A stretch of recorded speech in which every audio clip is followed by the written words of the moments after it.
We're following two big international stories. Number one, no arrest in that Christmas market attack in France. Number two, the United Nations giving more than $9 million to Venezuela. I think we should start there, actually. Walid Phares, Fox News national security analyst, is with us now. Yeah, let's start with Venezuela. Absolutely. Why is the United Nations giving money to a communist dictatorship?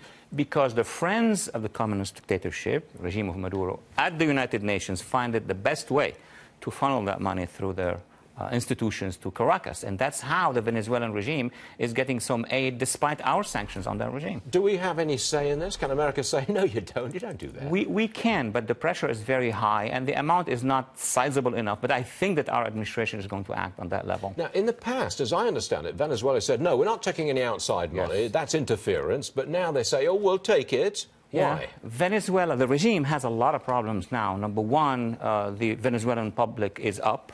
Number two, the economic situation, as you know, is down. Number three, the American administration is tougher, the Trump administration. And number four, that's the most important thing, there is a change in Brazil. The new president-elect, Bolsonaro, has promised that he's going to go after the Venezuelan regime. And along with Colombia, yes, this is very important. You're smiling, you like this. I like that because somebody has to do anything or something very helpful to help the Venezuelan people. Do you think that 1 year from now, Maduro will still be the president of Venezuela? I have great doubts with what's happening inside Venezuela, with the refugees leaving the country, and of course with Colombia, Brazil, and the United States. And actually Maduro said, oh, they're after me. He even know that. After him, we're going to help the Venezuelan people, and they will choose what to do with their leader. All right, let's get to the Strasbourg in France, the attack, on the Christmas market. Yeah. The gunman escaped, not yet captured. This, to me, is another crisis in Europe.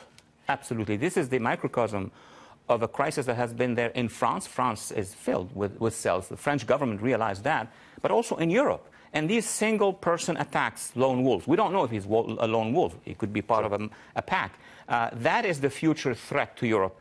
France has two problems. One is the populist uprising. But the real problem, the larger one, is a huge network of jihadis, solo or in group, against the French government. I'll give you another one.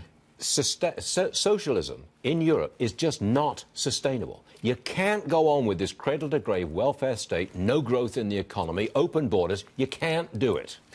And the European Union is resisting to maintain that system, but the European public or peoples are rising against it. At some point in time, Brussels will have to consider a change in their approaches. It's going to be chaos, though, isn't it? I mean, it's really nasty when things break apart. It is somewhat. We can see the introduction to chaos in many countries, in many places. It's going to get very bad before it gets much better later.